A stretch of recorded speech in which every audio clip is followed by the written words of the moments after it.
You are listening to Leaders and Legends, a podcast featuring some of Indiana's most fascinating men and women whose impact has shaped our state, our communities, and us.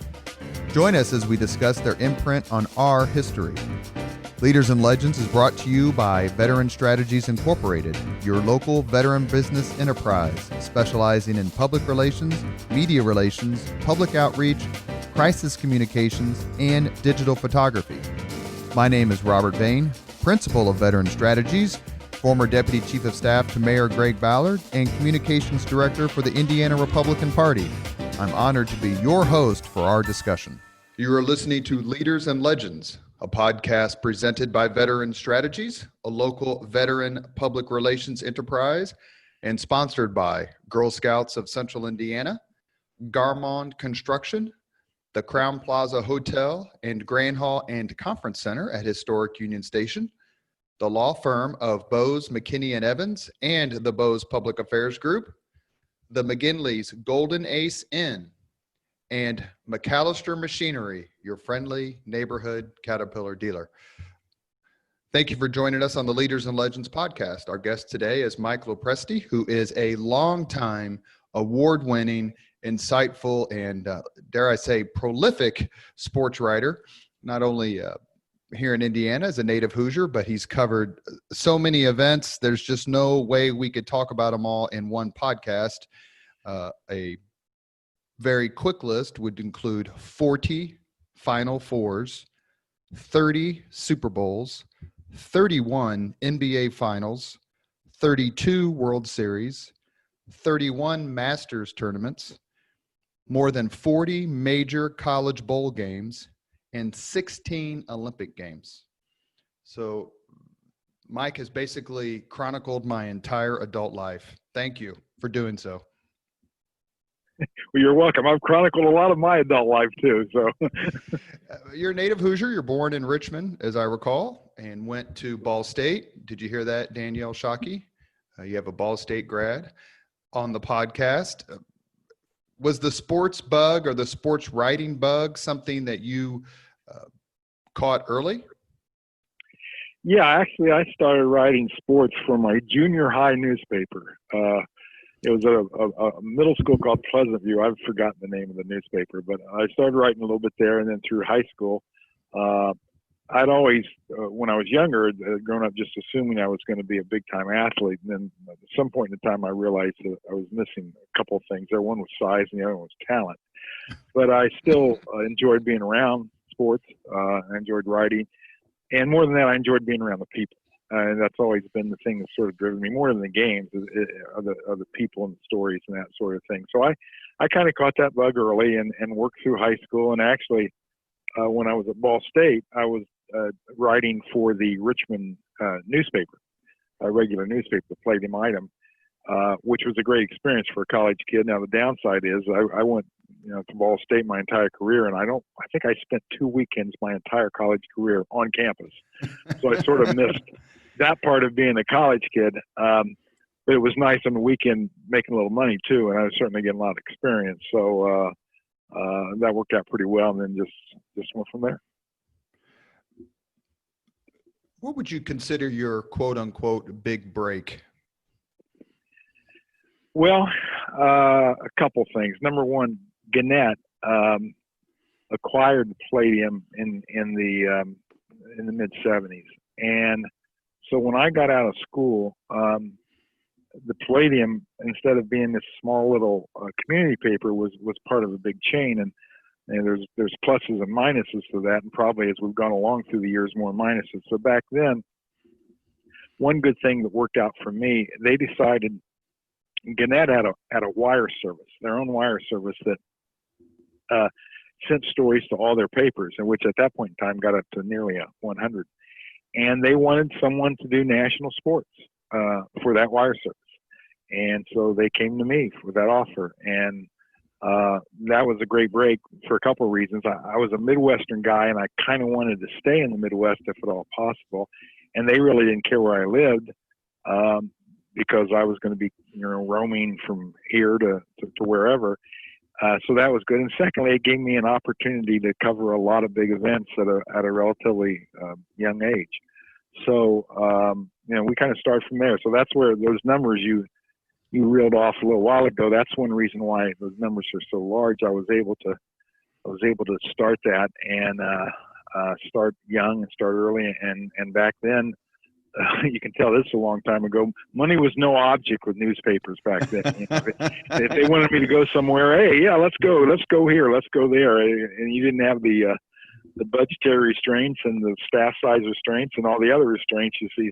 In many ways, strangling print journalism now, but back then there was a lot of opportunity. So that was the big break. And then second of all, when USA Today was created by Gannett, that provided another outlet. And as the years went by, I still did a lot of stuff for the Gannett.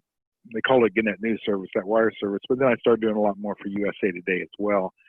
So between those two things, it gave me the opportunity and the chance to get to a lot of events and see a lot of things. And I'll forever be thankful for that opportunity. You mentioned USA Today. It derided it at its inception as McPaper. It's become a force. I remember it having the best sports page in the world. I don't know if USA Today is it the early 80s. I was in high school, I think. Sorry, Mike. Yeah. When it came out. It. Just stick in the knife and twist it there. It came out in 82, and I was invited / volunteered / drafted to go in and help when it first got started, which was kind of exciting. Although, as you mentioned, the running joke, the McPaper, back then they didn't want anything more than about 6 or 7 or 8 paragraphs. Yeah. So from a writing standpoint, it was pretty difficult. But I was there for the first few months. And then after that, I had an option whether I wanted to stay full time or go back to what I was doing with the news service, and I quickly took the second option. But it was quite a. I still remember I was in Washington, in the Gannett office right outside Washington. I was in there when they announced this idea. They announced it at the publishers meeting one year, and nobody knew really what they were talking about. And then to see all the energy and all the money that went into it. It was quite the enterprise. I'll forever have a little piece of it. I don't even know if it's there anymore. But for a long time at the Gannett offices, they had a statue in the lobby of a guy reading the first USA Today. I believe it was August 15th or September 15th, 1982. I think September 15th. And if you look at the paper there in bronze, there's on page 1, there's a little reference box to a football story inside. Well, that was my story. So not that my name was on it, but at least I knew whenever I saw that statue, hey, I'm there. Now I don't know if that statue might be long gone, but it was an interesting experience to go through that, and it was new. And it certainly had its impact on the way a lot of newspapers presented the news with more color and more art and more graphs and that sort of thing. And then as the years went by, it sort of morphed into a little bit more of a regular newspaper. They started looking at longer stories and different styles and different tones. And, so that it made it a little more enjoyable as far as a writer to work there. Well, the sports page was spectacular. The paper was in color. A lot of papers weren't. That was something that caught the eye. And let me make a statement. Every once in a while on these podcasts, I make a provocative, or semi-provocative statement and let the guest support or refute. So let me make one and ask your opinion. Sports pages sell newspapers. Absolutely. And I think that was probably one of the better examples of that.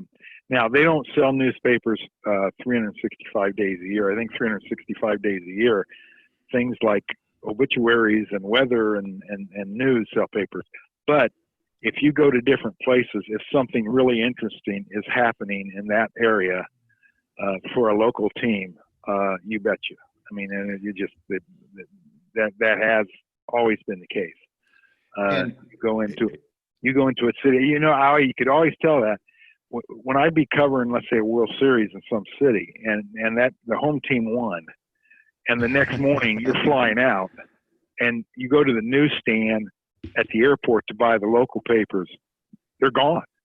I mean, they're gone. Well, I don't think they're probably gone many other days of the week at 9 a.m., but they're gone then because the stories were in there about the game the night before. So I think, it certainly can be an engine from time to time to really drive up circulation.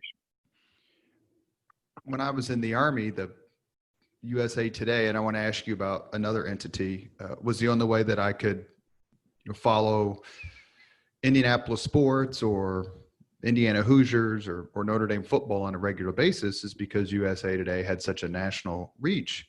But I want to ask you about the introduction of the USA Today sports page, along with the emergence, and it was founded a few years before 1982, but the emergence of ESPN. They kind of came to maturation at the same time.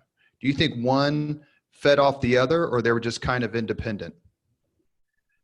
I think USA Today in many ways fed off of ESPN. Now, ESPN was about 3 years younger. I think it came out in 79. So they can say they got there first. And certainly as the years went by, I think you're right. They fed off one another. But I think a driving force to the way USA Today went at things, particularly with its sports section, was off of ESPN. I mean, there was this great appetite out there that people didn't really believe. If you go back to 1980, ESPN was sort of a running joke for people because back then they didn't have enough programming to fill it, and always the thing that always people talked about back then, to fill those hours overnight, they would often have Australian rules football. Now, there's not a real big market in the U.S. for Australian rules football, but there would be hours upon hours of that on ESPN because they didn't have anything else to fill it with. This is before a lot of stuff they have now. So back then, there was a lot of people wondering. Hey, this is nice during the Final Four or Super Bowl week, but 52 weeks a year. But obviously that came out to be the case that, there was a market for it and an appetite for it. And I think USA Today sensed that and sort of piggybacked on that. You mentioned that the journalism writing bug caught you early, but do you remember the first big sporting event that you saw or heard as a kid? Well, I can remember both. Well, there are different ones. I mean, the first big one I heard, I was a big baseball fan back in the 60s. I can remember, and I wasn't the only kid for sure who did this, taking a radio to school back then in the days when the World Series was played during the day. And I always remember Game 7 of the 1968 World Series. It was the Cardinals and the Tigers. Mm-hmm. And I took a radio in to listen to during Latin class, and the Latin teacher caught me. She wasn't much of a baseball fan. And to this day, I remember her saying, I think Latin is so much more exciting than the World Series. Was it a Catholic school, Mike? I would agree with that. Was it a Catholic school? No. Just a very avid Latin fan, Latin teacher. So, those are the first things I listened to. The first thing I covered, I was fortunate. And when I was at the Palladium, Richmond's about an hour and 10 minutes outside of Cincinnati. And I was working for the Palladium, and obviously at a paper that size, their main thrust is local sports. But I talked them into letting me go to do a lot of Reds games because that was the Big Red Machine era, and there was a lot of interest in that. Now I did virtually all of that for free. I mean, I did my 40 hours doing high school and things like that you do at a paper that size. But I thought it was important enough, plus it was a great experience. I probably covered 40 or 50 games a year of the Reds, and that included the World Series back in the mid-'70s. So there I was from a small little paper in Indiana covering the 75 and 76 World Series. So that would have been the first big event I covered for anybody. As far as for the Palladium, those World Series games, the games that were in Cincinnati, they weren't going to send me to Boston in 75 or to New York in 76. But let's talk about that. Go ahead. No, you finish. Go ahead.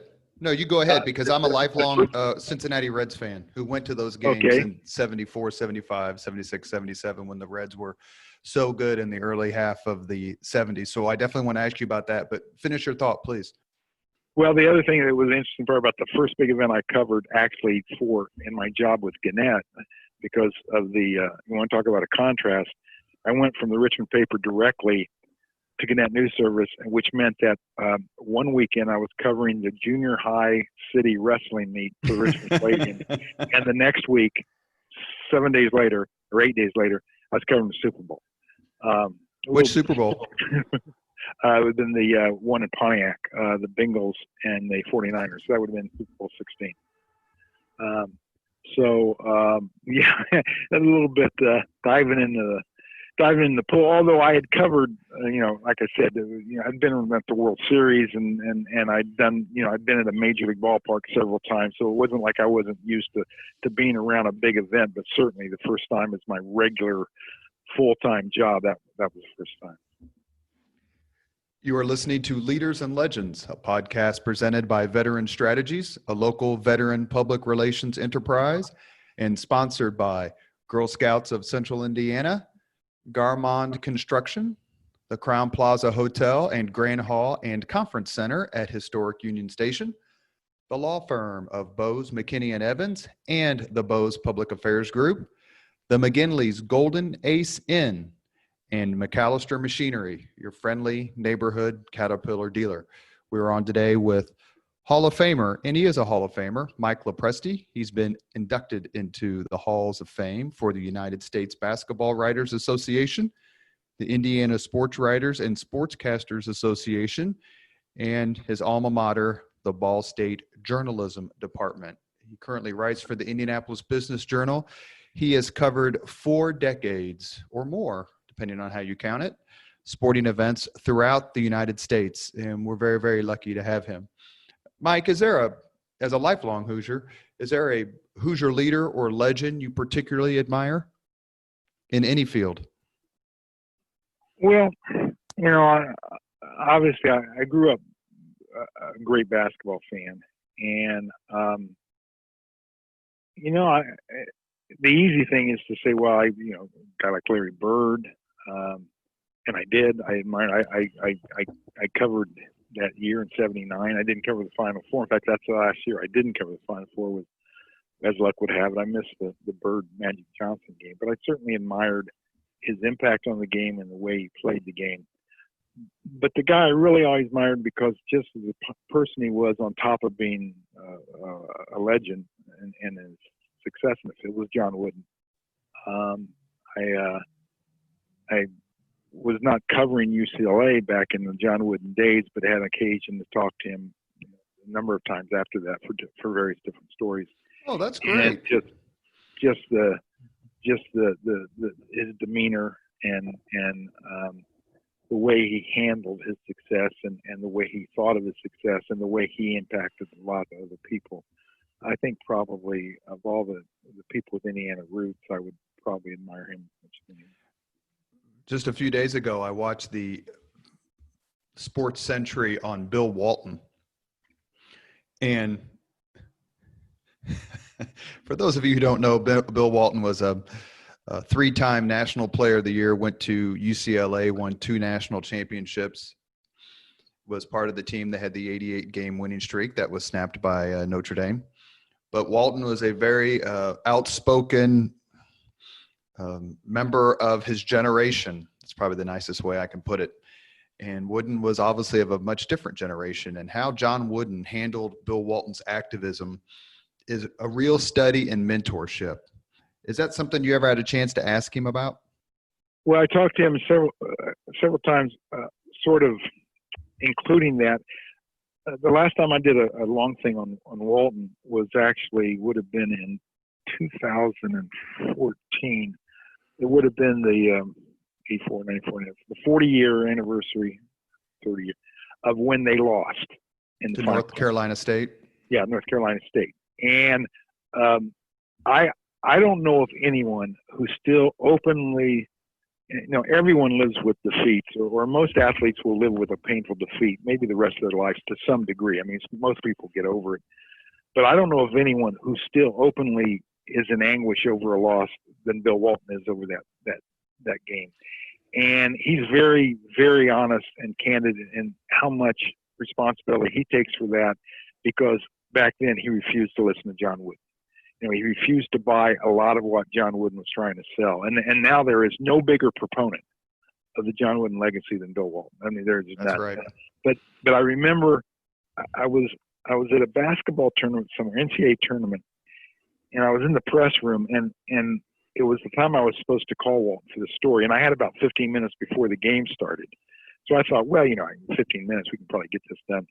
I almost missed the entire first half, because when Bill Walton starts talking about how much he still grieves that loss and what happened to that team, he is not a man of few words on anything, and he's certainly not a man of few words on that. And it just, to listen to him talk about, how much he respects, not only how much he respects John Wooden, but how much he regrets that he didn't take full advantage of the opportunity he had when John Wooden was his coach, and the way it ended for him, and to lose to a game and lose the chance of 3 consecutive championships. And it's just, the man still bleeds over that. And did he cop to the terrible block charge call against Steve Downing against IU in the 73 Final Four? No, that one didn't come up.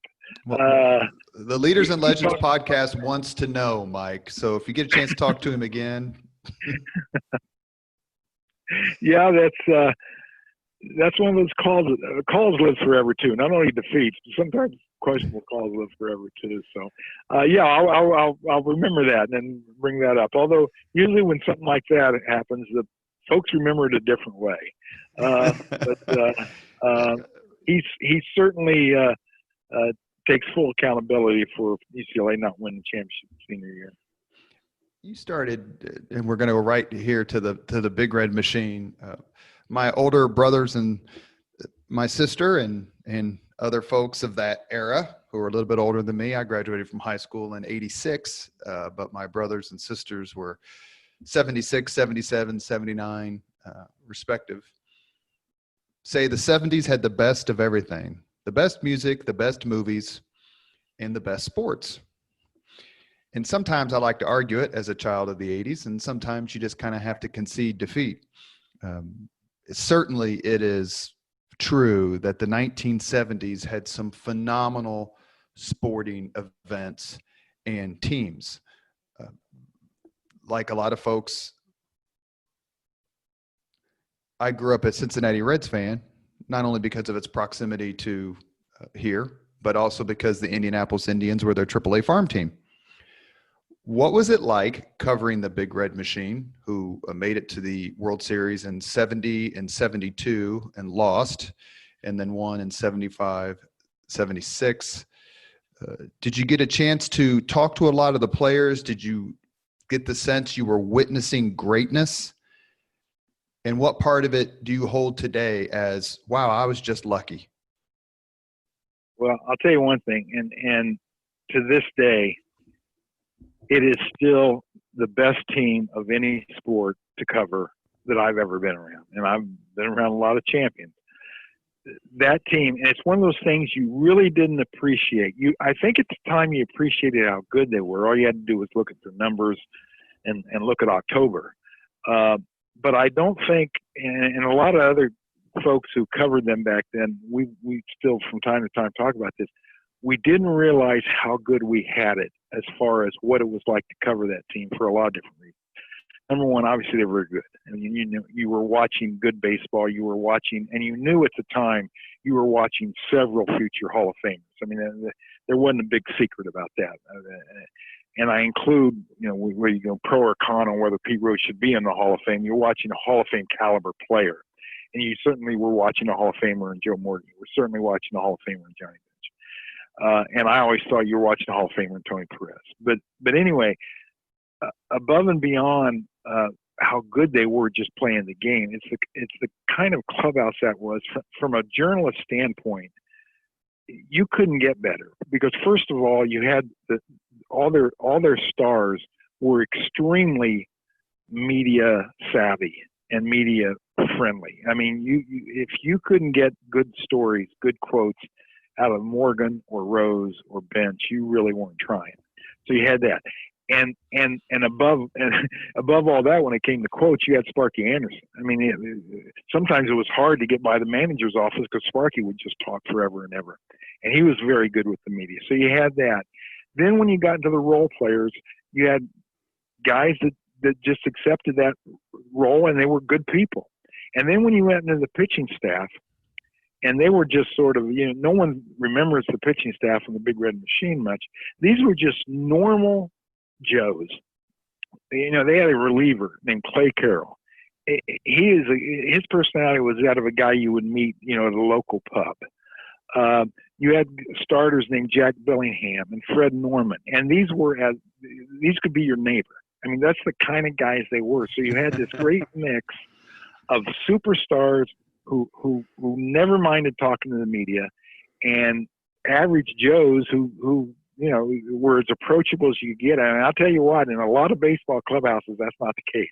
There is nothing more intimidating to a reporter, especially if you're not from that team, not from that town. If you're a stranger, it can be pretty unpleasant to walk into a baseball clubhouse. It's not a real open place in a lot of places. Cincinnati, it couldn't be better. So you throw all that together, plus the fact they were winning, which a lot of times covers up everything else anyway. It was a great experience, and for a young guy, I didn't realize at the time. I thought covering everything would be like that. Well, no, I've never been around a team that was better from my standpoint, from a working sports writer standpoint, to cover than the Reds of the mid-'70s. Of all the baseball teams that you've covered, would you put the 1975 Cincinnati Reds, who beat the Red Sox 4-3 in the World Series and won 108 games, and other teams have won more games and other teams have won more World Series? Would you put that at the very top, or at least on your Mount Rushmore of greatest teams you've ever seen in baseball? Yeah, although I'm not so sure they weren't better in '76. I remember '76, they did something that no team to this day has done. Oh yeah, that's right. They went through the postseason unbeaten. Now, to be fair, they only had 2 rounds where they had to play. They only had to win 7 games, where that's far fewer than you have to win today to do that. But they, swept the Phillies, and then swept the Yankees. Is that right? Right. Yeah. Phillies and the Yankees, and so between those 2 teams, I'd hate to pick, but I think if you take those 2 together, they certainly were as good, if not better, than any team I've personally seen. You think about the Yankees of the late '90s. I'm not sure they were as dominating in their season as if you look at the Detroit Tigers in '84. Sure. Where they just went wire to wire and no one ever touched them. Did they start out like 35-5 or something ridiculous? 35-5. Yeah. And so, they weren't that way. In fact, '75 Reds in mid-May were really struggling, and that's the famous switch in the lineup that Sparky Anderson made, where he moved Pete Rose to third base, which allowed him to get George Foster into the lineup, and from then on, everything just clicked, and they went from there. But I think if you look at their entire body of work, I'm not sure anyone in the last 40 or 50 years is. I'm sure, in my opinion, no one's any better. And there would be a couple that you could approach that. Now, then you start talking about the great Yankees teams of the past. I remember at the time in '75, '76, the great debate was, okay, are they as good or better than the 27 Yankees? Well, how do you answer that? I mean, I'm not sure how you decide that. That's entirely a subjective argument. It's fun to make, a fun debate to have, but I'm not sure there's a clear-cut answer to it. But certainly they would be on the short list of great, great teams. The unfortunate thing is they were done too soon. I mean, the night of I always remember this. The night they won it, clinched it in '76, the Yankees, Bob Housen, who was the general manager, who was the architect of this team, said, "We will never see anything like this again." And you thought, well, these guys are not very old. they still got some of this stuff done. Well, it turned out they didn't. I mean, you never saw them. The next time you saw the Reds in the World Series was 1990. So, that team that burned so brightly in 75, 76, things went kind of sour in a hurry. But one of the best sports books I've ever read, and I recommend this to anyone who's a fan of the 70s or fan of baseball, but particularly a fan of the Cincinnati Reds. It's a book called Game 6. The author is Mark Frost, and it's really a detailing of the 75 World Series, which most people acknowledge is in the top 3 or 4 World Series of all time, not only because of the quality of play and the quality of the players, but also because of what it meant for television and baseball at the time. So look up the book, Game 6, Cincinnati, Boston, and the 1975 World Series, The Triumph of America's Pastime. And that will fill in many of the gaps that we wouldn't have time to talk about today. What often gets forgotten about that famous Game 6 is they got a nor'easter in Boston, and That's right. The World Series was postponed for 3 days. The first 5 games of that series have been very, very good. It's been close. It's been back and forth. There's been some controversy with the home plate deal with Ed Umbris and all that. But I remember the theme on the 3rd day of the rainout is, well, it's too bad that Mother Nature has absolutely killed the drama in this World Series. Because you can imagine just sitting around for 3 days and watching it rain. Well, Game 6 quickly got rid of that theme. But it was funny going into that Game 6, people were saying, boy, this is a great World Series, but now it's lost all its mojo because it seems like forever since they played last. You mentioned him earlier, so we can get your opinion on this. Does Pete Rose belong in the Hall of Fame, A? And B, do you think he'll ever get there? I think he will get there. I'll answer in reverse order. I think he will get there. I'm not sure he will live to see it. I think there will be down the road where they go back and look at the veterans and that sort of thing, guys who didn't get in the regular voting method.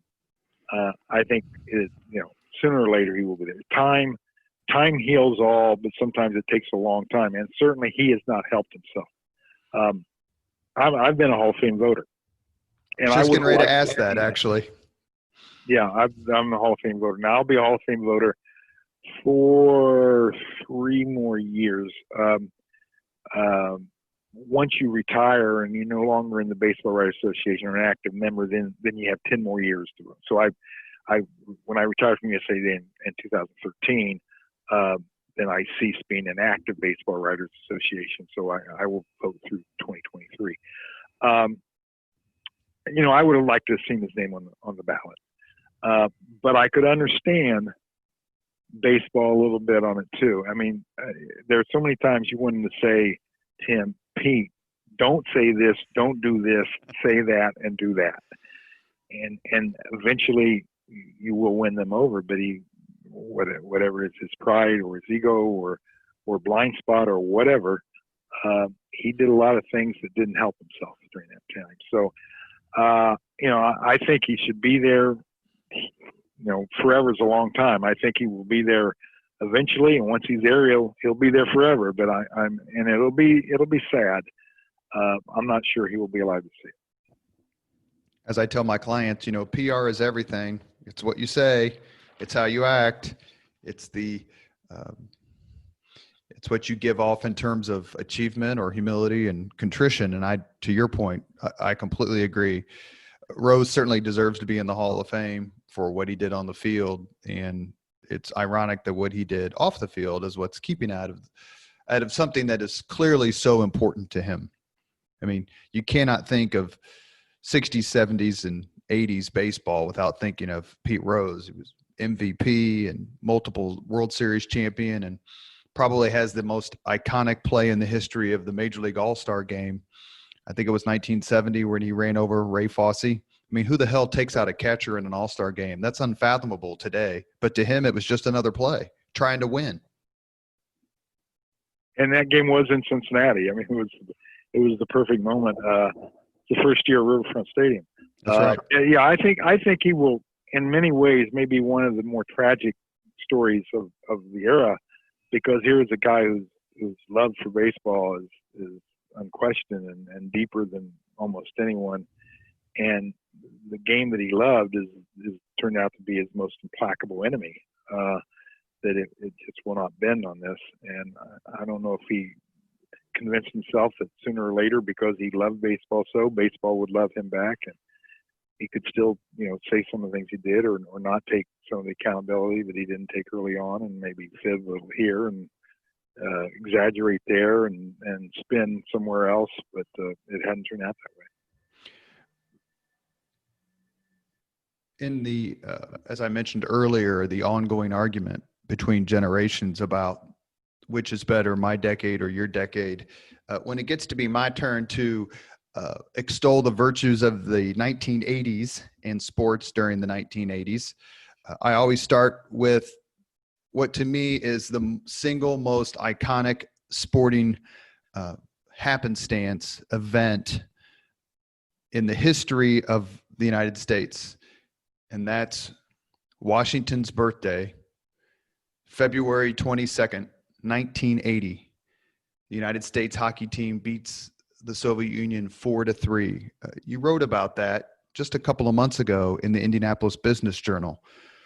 What did that event mean to you, and how difficult is it for you as a writer to tell the tale of something so incredibly gargantuan in terms of an upset and an iconic event in sports? Is it just difficult, whether it's this event or other events, to find the right words? Yeah, the event that comes to mind for me more because I wasn't at that game, so I wasn't writing that day. Now, as time goes by and you look back on it, you feel a little bit more comfortable in writing about it. But I've had a few times where the moment it happened, I'd say to myself, I don't know if I have the words that will do this justice.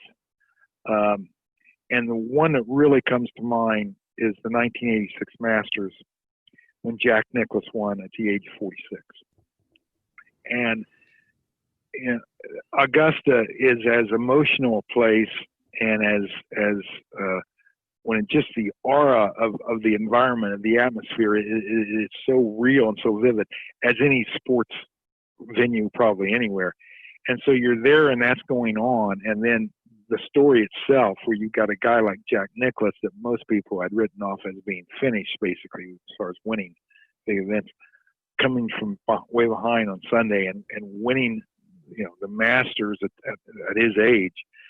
I just remember thinking that Sunday afternoon, I don't know if I have the words to say this.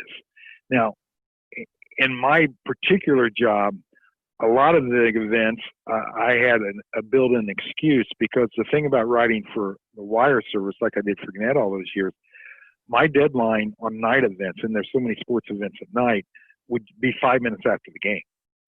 So however dramatic, however emotional, however big the moment was, a lot of times I felt like I didn't have the words, but partly the clock wasn't going to let me find the words. Now, the thing about the Masters there, Nicklaus, that ends at like 6 or 7 o'clock. You have a little time to write then.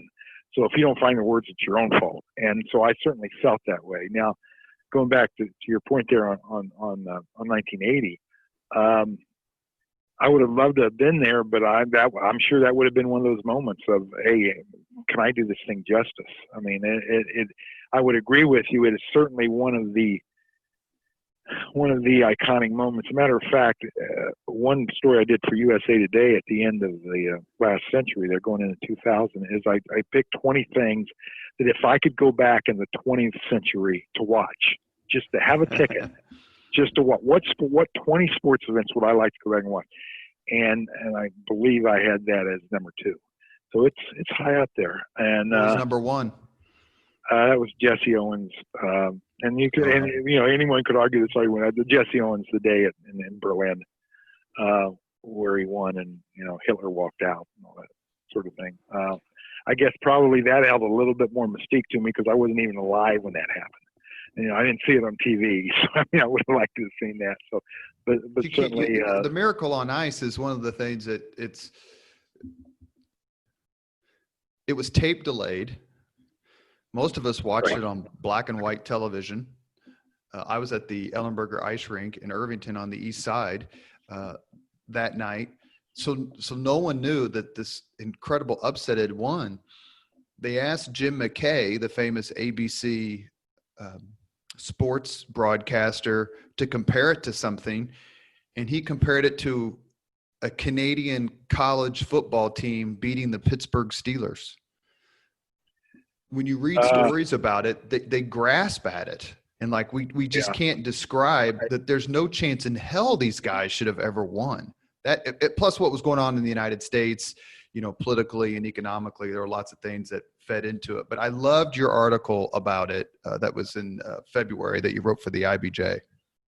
Oh, thanks. Yeah. It had the whole package. Like you said, I mean, number one, the greatest moment in sports, and any sport, usually 9 times out of 10 will be a big upset. That's the thing that people just love. So it certainly had that. Then when you add on, and then this is the thing that people now, younger people now, would never understand, what the tone of the Cold War was like then, what the tone of the country was then, with the hostage crisis and all the other things that had been going on. I suppose in a little bit of analogy to today's world, I mean, it's not that there's a Cold War going out there, but the mood of the country certainly is, with everything that's been going on in the last couple of months. Certainly is probably as dark as it was back then, but for a very different reason. But yeah, if you put all that together, and then you add in the great upset. I mean, had that been against Canada, a bunch of Canadian professionals, it would have been a big upset. People would remember, but nowhere. It was the Russians, and in a way, the Olympics have, in a way, in the last 20 years, I covered a whole bunch of Olympics, and what was lost through the years. I'm not saying it's good or bad, but I'm just saying it is that great Cold War rivalry. I mean, the sort of the side effect of this, these two countries in the world being at each other's throat all the time, which is bad, but it certainly made for drama in sports. So, in '72, when the U.S. basketball team lost, and it's the first time they'd ever lost in the Olympics. Well, if they'd lost to Brazil, that would have been a story, but they lost to the Russians. Well, that made it more than. Can I say they were cheated? Well, yeah, that more too. than once. Yeah, that too. So, so that a hockey moment. Certainly, you mentioned Mount Rushmore, the Mount Rushmore of great events in the 20th century. Certainly, you would have one spot there for the U.S. hockey team. You mentioned covering a lot of Olympic games, and since I'm going to make this statement, and you please push back, but since the 1980 upset in Lake Placid in the hockey portion of the games, probably the biggest media spotlight on anything since then has been the 1992 Dream Team men's basketball. Did you get to cover them? And if you did, what was that like? I covered a few of their games. Now, the thing about it was,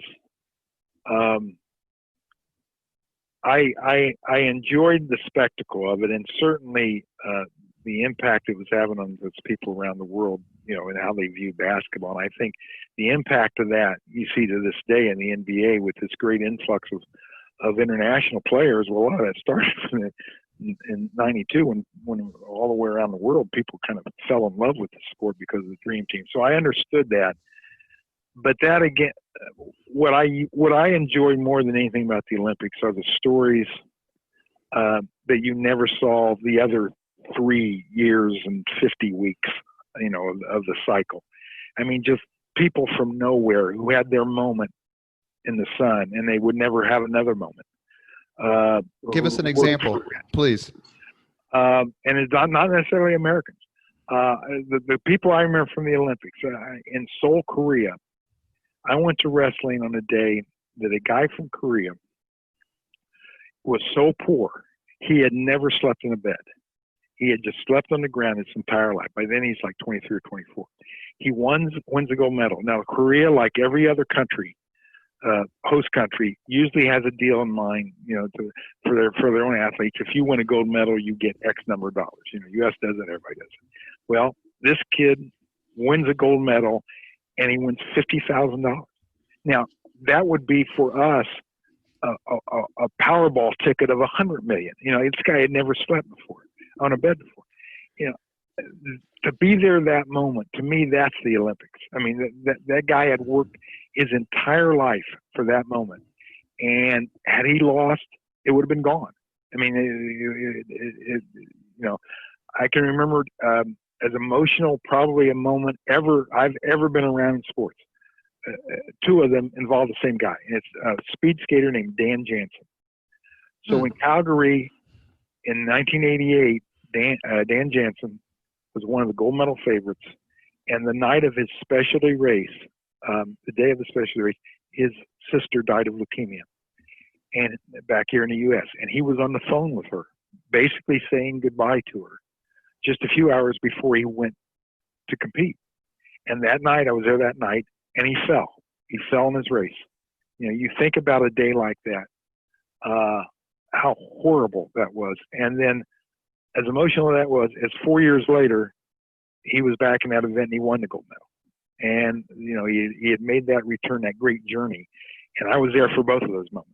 And the highest point of his life, or certainly his athletic life, and one of the lowest points in his life. And so those are the kind of Olympic moments why I really love going to the Olympics. Now, this is a long-winded answer to your question, but I was there for, I think, 3 or 4 games of the Dream Team, and the hero worship, the fervor for them in Barcelona was really amazing to see. So I'm glad I saw that, but it's not, I didn't want to spend that entire Olympics just on the Dream Team. I mean, to me, they were a great story, but they were a lot more to the Olympics than that. And so I did see them, and I understand their impact, and I understand how big a moment that was for the game of basketball, but it wasn't the only thing I wanted to do in Barcelona. Thank you for joining us on the Leaders and Legends podcast. Our guest today is Mike Lopresti, who's a longtime Hall of Fame sports writer, native Hoosier, graduate of Ball State. He's covered 40 Final Fours, 30 Super Bowls, 31 NBA Finals, 32 World Series, 31 Masters, more than 40 major college bowl games, and 16 Olympics. You mentioned earlier on the podcast about upsets and what a great story that is. It seems to me that the reciprocal of that almost is dominance. And let me ask you, throw two people out there, and maybe you can talk for a few minutes about their dominance. One is Tiger Woods, especially the Masters. Was it 97 that he won by 12, 14 strokes? I can't remember. Mm-hmm. And the other one is Michael Phelps. Sometimes upset grabs your attention, but there is something to be said for celebrating talent and just outright dominance of your opponent and your sport. I've always liked covering dynasties, and I've always respected teams that put together genuine dynasties. A lot of times fans root against teams if they won too much because they won too much. They want to see somebody else. I have never understood that, because I think the single hardest thing to do, it seems to me, in sports is not only to get to the top, but to stay there. There are just so many, particularly in the modern age, there are so many things, so many forces pulling you away. Distractions and money and adulation and egos and jealousies and all that. So I've always appreciated that. I mean, I've covered a lot of the Yankees back here, and people hated the Yankees. And I can understand if you're a Red Sox fan if you hate them, but it's just from a baseball fan. I never understood that. I mean, you don't have to root for them, but I certainly respect what they did. And we were talking about what Duke has done with Krzyzewski through the years, or UCLA back in the day, or the Connecticut women in basketball. How hard that was. So if you look at two guys like that, not only are they great and great in a way that just puts them far and away ahead of anyone else in their era, is the ability to stay there and to do that, and to maintain the focus and to maintain all the things you need to do that, because I don't care how good you are, it's easy to fall off that top. I mean, it's just easy. It just is. If it weren't hard, more people would do it. And so I think, I was there at the Masters when Woods it was almost surreal, because it's just not supposed to happen. Now, the thing about Phelps, his dominance is in his gold medal tonnage. I mean, he had races that were close. I mean, the one year where he won all his medals in the Olympics, he barely, I forget who his teammate was in the relay, barely had to outstretch another swimmer to keep that going. So his dominance is over a period of time and just the number of medals. But Woods, I mean, there would be times he would just run away and hide, and in golf, you're not supposed to be able to do that. And so it was certainly fascinating to watch. In Phelps's case, I remember in Beijing, he was saying how he hoped this made swimming popular all the time and not just once every 4 years. And I remember thinking at the time, and I still think I'm probably right on this, I don't care how good you are. You can be Michael Phelps great. For the vast majority of American public fans, swimming is not going to be on their radar screen except once every 4 years. That's just the way it is. Unless you're like from Carmel, you win all those high school championships or whatever. But I think at the time, as great as this guy is, not even he can make, avid swimming fans, 52 weeks a year of the American public. It's just not going to happen. Because there's a Rockets red glare part of it, right? That someone comes in or comes out of nowhere. I mean, not that swimming's not always important or popular or patriotic. Spitz certainly made it happen in 72. But you think of someone like Bobby Fischer, there was no coverage of chess at all prior to 1972. It dominated the news cycle for months in the middle of 72, and then it just kind of went away. There's this bright light that creates perhaps a boom, for lack of a better term, draws the media's attention. And to your point, it just isn't something that's going to be covered all the time. And again, the thing on the Bobby Fischer thing, who did he beat? He's Russian. Boris Spassky. If he beats somebody from Switzerland, it's a story, but it's not that story. Again, every sport needs a great rivalry, even chess, and you had a built-in rivalry at the time. That's kind of taking you far afield there, but I think with Phelps, he was going after that record, the most gold medals, the most medals of anyone ever. American fans love records, and they love to see records get set. And so I think he really had that going for him. If Woods, I don't think he will, but if Woods ever gets to the point where he's not really knocking on Jack Nicklaus' door, then that'll take that story up another notch too, because we just love, covering records. What, in your mind, is the most unbreakable record in sports? If you had to bet the lives of your family, they'll live forever, and this record will never be broken, which one would you choose? Baseball. There's several in baseball because it's such a different sport than it used to be. The 511 wins. Cy Young. Yeah. Good luck on that one. I mean, I just don't, you don't pitch that often. There are a whole number of pitching records that you forget what the record is for career complete games. But I mean, you see complete games like once every 3 weeks in Major League Baseball now, where guys that. So I think a lot of baseball records like that. Now the modern ones that people would have some shot at, the Maggio 56 game these three kids.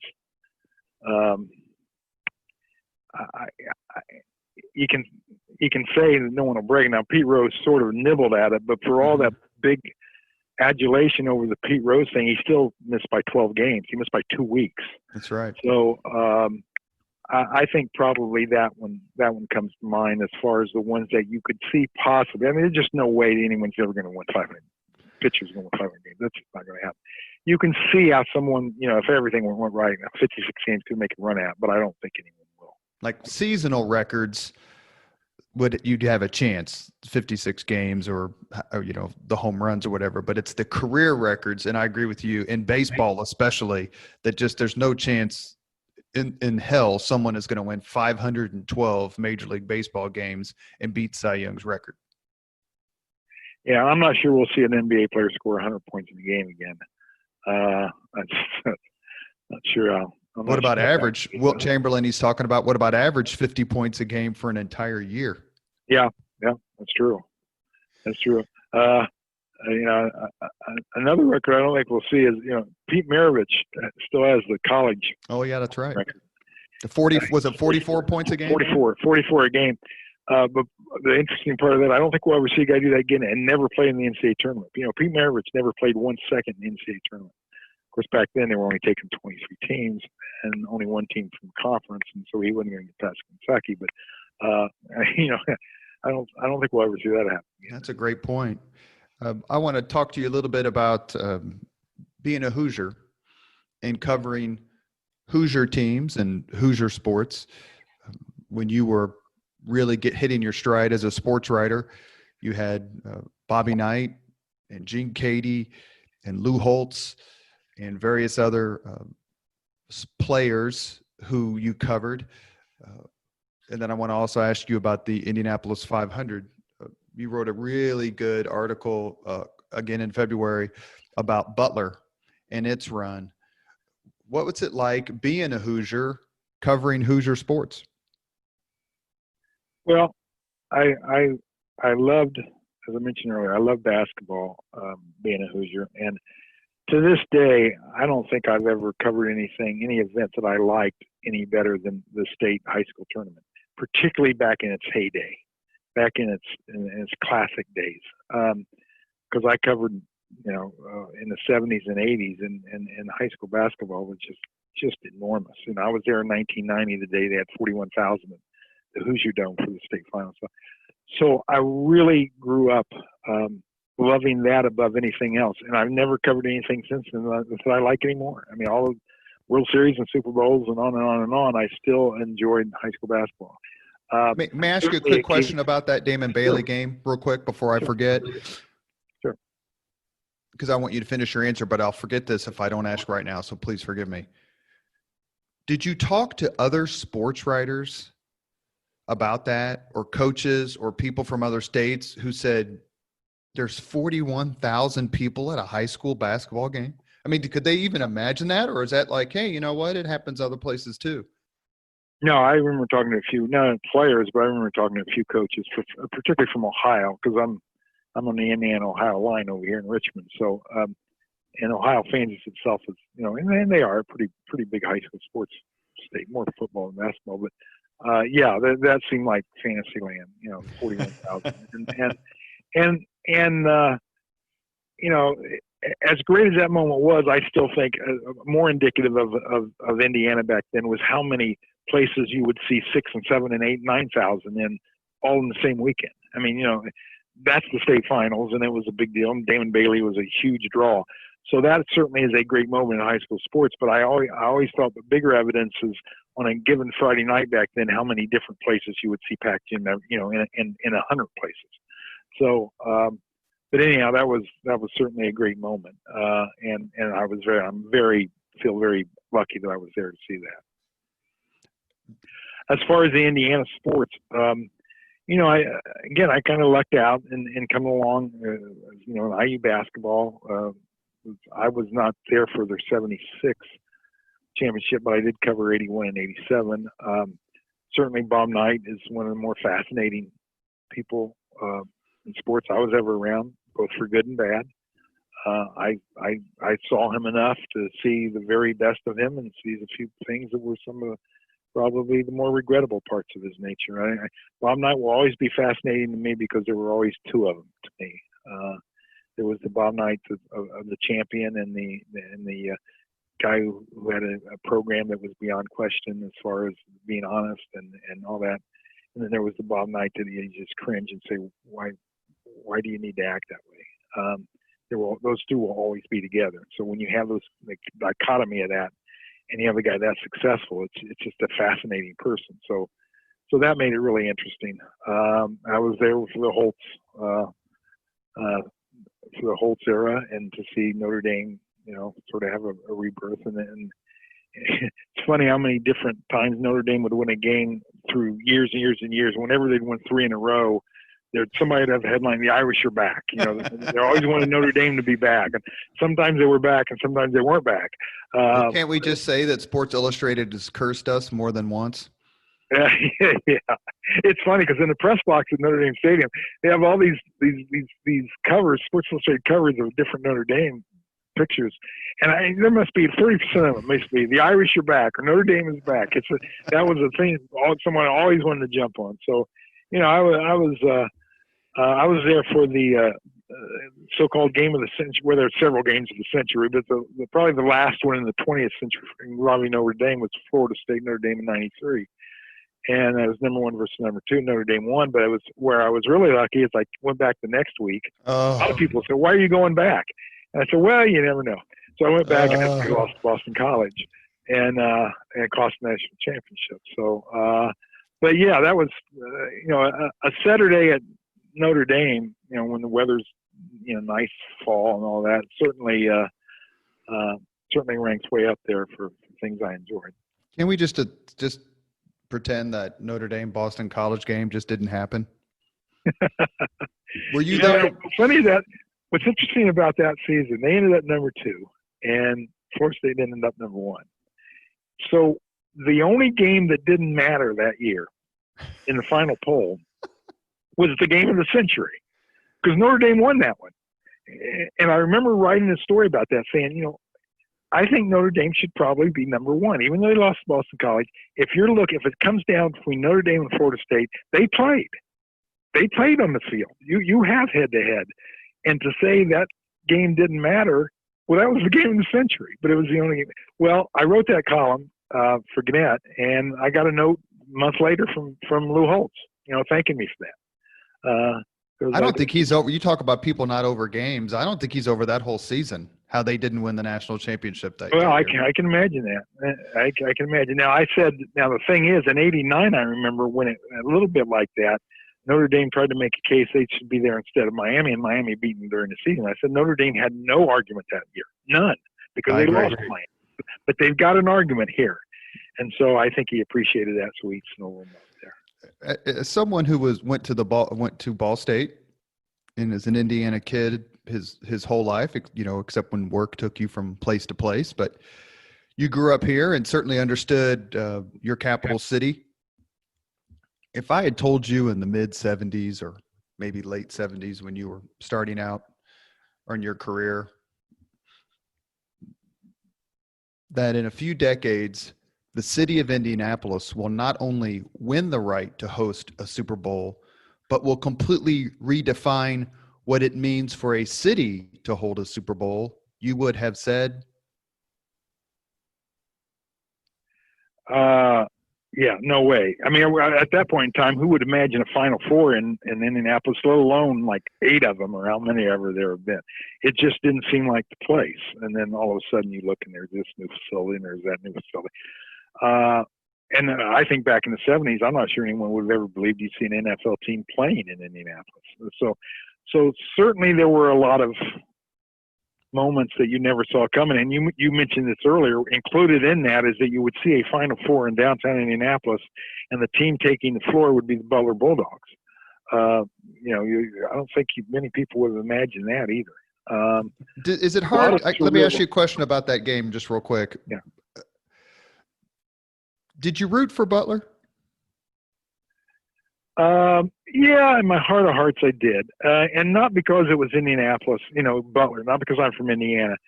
I rooted for George Mason. I mean, when they got there, and that was in Indianapolis as well. I rooted for Davidson when they almost got to the Final Four, Steph Curry.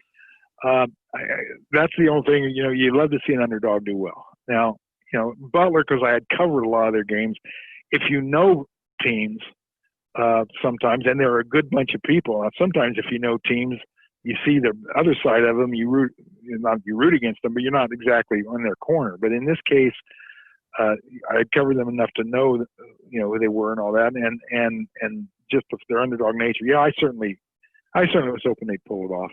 And the thing about that year, what was surreal is that it was in Indianapolis, that it would work out that way.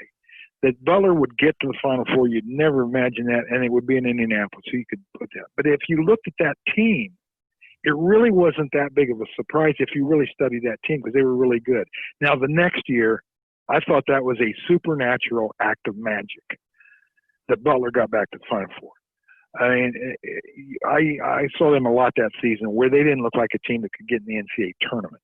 And it just, everything just fell into place at the right time. I mean, to me, that was an unbelievable March. Now, in 2010, it was sensational, and it was a great, great, surprising story, but it wasn't that unbelievable if you looked at how good a team Butler was. The big sporting event for television that's happening right now as we record this podcast is the ESPN series on Michael Jordan and the Chicago Bulls. Did you cover that team? Did you get a chance to interview Michael Jordan much? And do you think that team and that era of the Bulls deserves the hype that it seems to get every single day? Yeah, I covered. I was there. Jordan, I was there in '82 when he hit the big shot against Georgetown, and I was there in '89 when he hit the big shot against Cleveland, and I covered all through the '90s, all their championship games. And as the series pointed out, in the early episodes, one of the things I remember most is just the open hatred between the Bulls and the Pistons. I mean, that was as raw as I think I've probably seen in sports. Between, a lot of times you say these two teams don't like one another. That's a bucket game. Indiana and Purdue don't like one another. Well, maybe not. Nothing compared to what that was.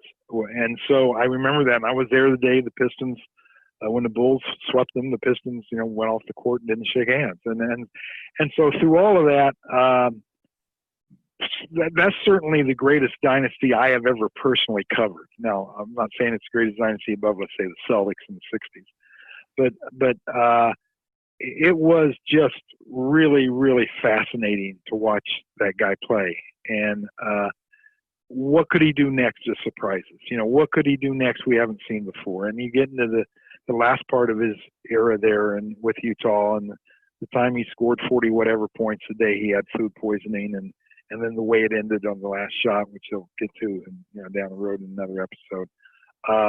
I really I feel really lucky I was able to cover that. And it was also interesting in the years between, while he was off playing baseball, to see what the Bulls tried to do. I was there when they lost to Orlando. What they were trying to do without Jordan, or where they were in '95 when he came back toward the end of the year, playing his first game, as we all remember, in Market Square Arena. Yeah, he special is way too light of a word for him. What he meant to that game and what he meant to that decade, and how good those guys really were. Larry Bird famously described or said, quote, he's God disguised as Michael Jordan. I believe that was the night he put 63 on the Celtics. I think Jordan in the ESPN series, or I've seen the quote in what I've read about it, said that was a big deal to him. Like Larry Bird saying that about Jordan made a difference in Jordan's career, in his public perception. Well, there's only two guys, you're coming along and you're Michael Jordan. You're immediately at that point in time going to be measured with two guys, and that's Bird and Magic Johnson. And I think to get that kind of praise from one of those two, you can easily see what it would mean to him. And then I think that's why 91, even though he won 6, I'm not sure Jordan was ever more emotional than he was in 91 when he won his first, because finally he had something that Bird and Johnson had as well. And until he had that, it was going to be very difficult to mention those three together. And he wanted very badly to get into that very rare inner sanctum there. Before we end the podcast, with the same 5 questions to all of our guests, but I wanted to ask you an additional question before we launch into the usual 5. And that additional question is, you're sitting at home tonight, you're by yourself, or you have some downtime, you got a couple hours, 2-3 hours to kill. Which sports movie are you going to watch?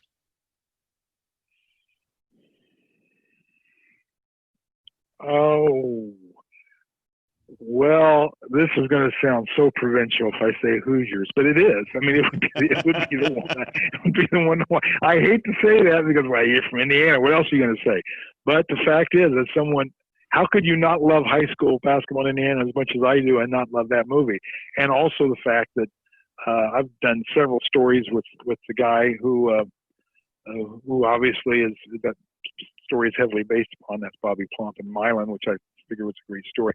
I'll tell you this: I have very few. I'm not a picture-taking guy with my cell phone, but there are 2 pictures I have on my cell phone, and that's when the Hoosiers cast, some of the cast came to Hinkle Fieldhouse. It's been several years ago, and I got my pictures taken with some of them. Those pictures I kept.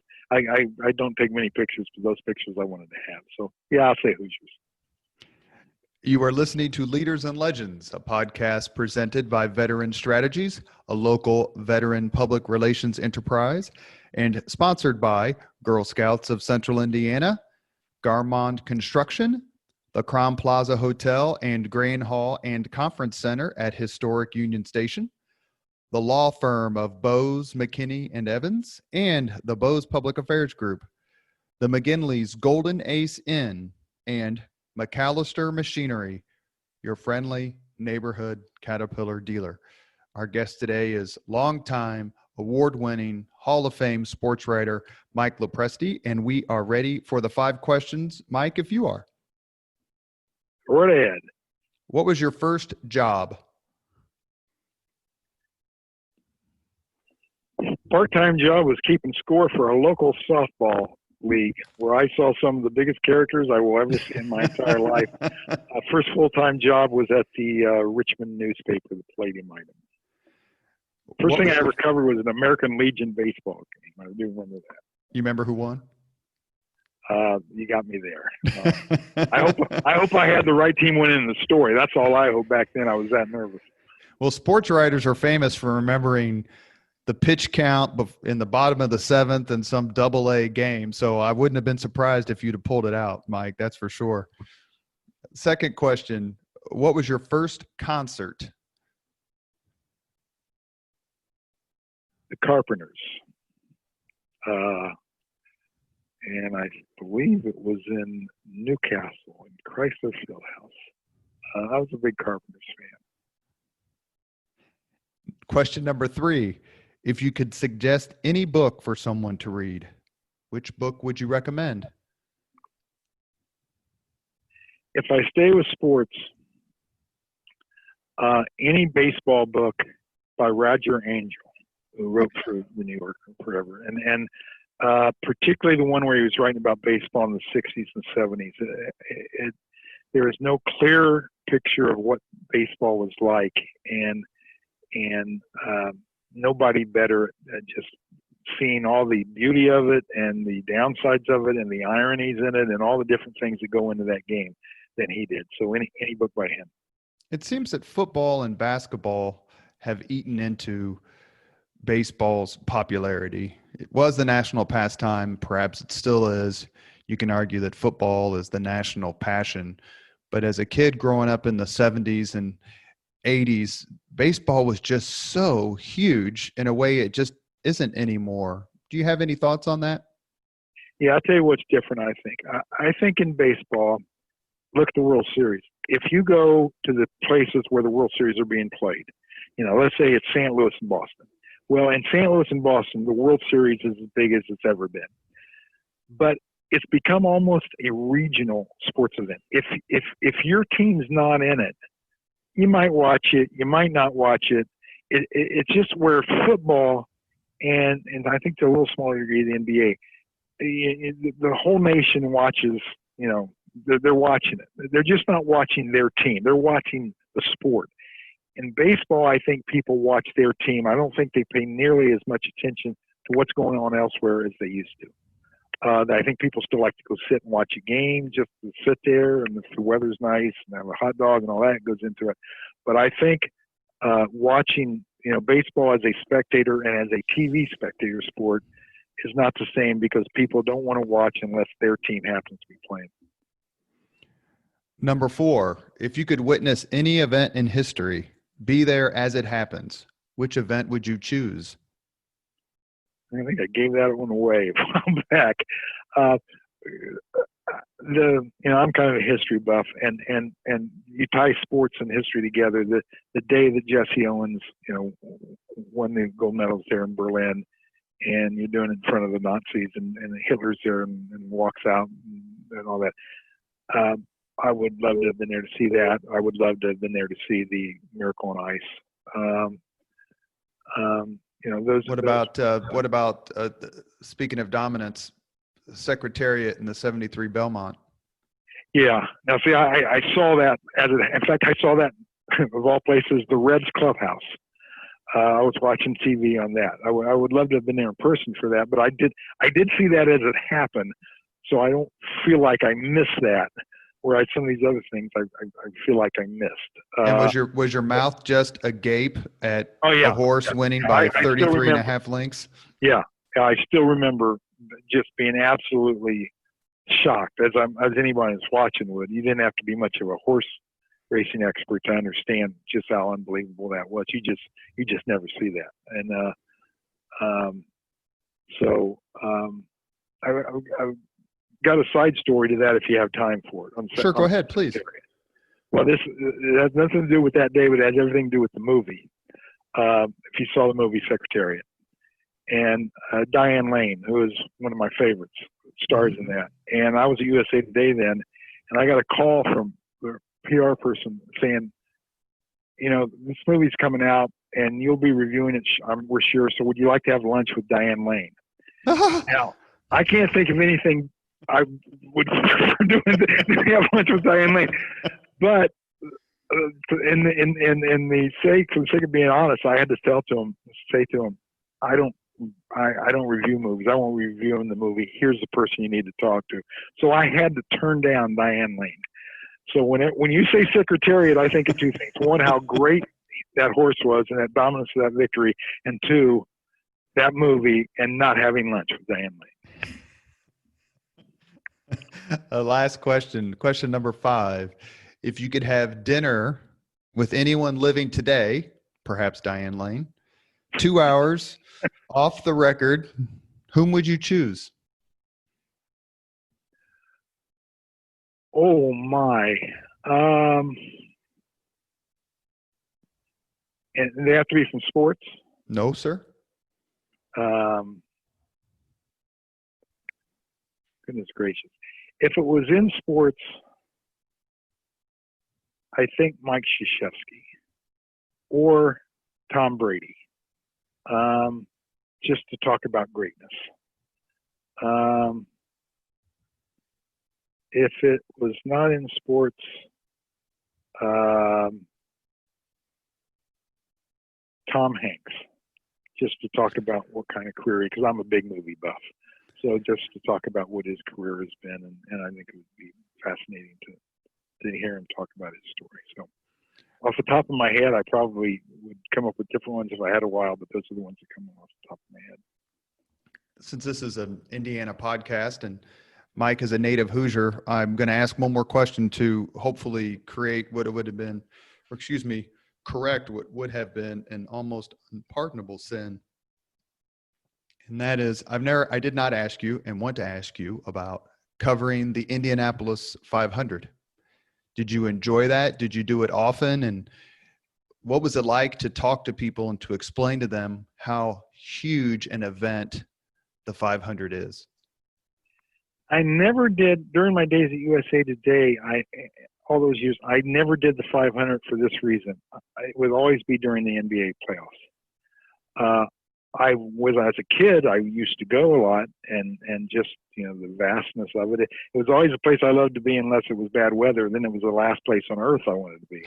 If the rain came rolling in. But I never covered it much at all through all those years, because I would always be in Boston or Chicago or somewhere, a few times since then for IBJ, and I've done a few stories from there for various things, and I've always been struck by how friendly and approachable and affable virtually everyone in that sport is.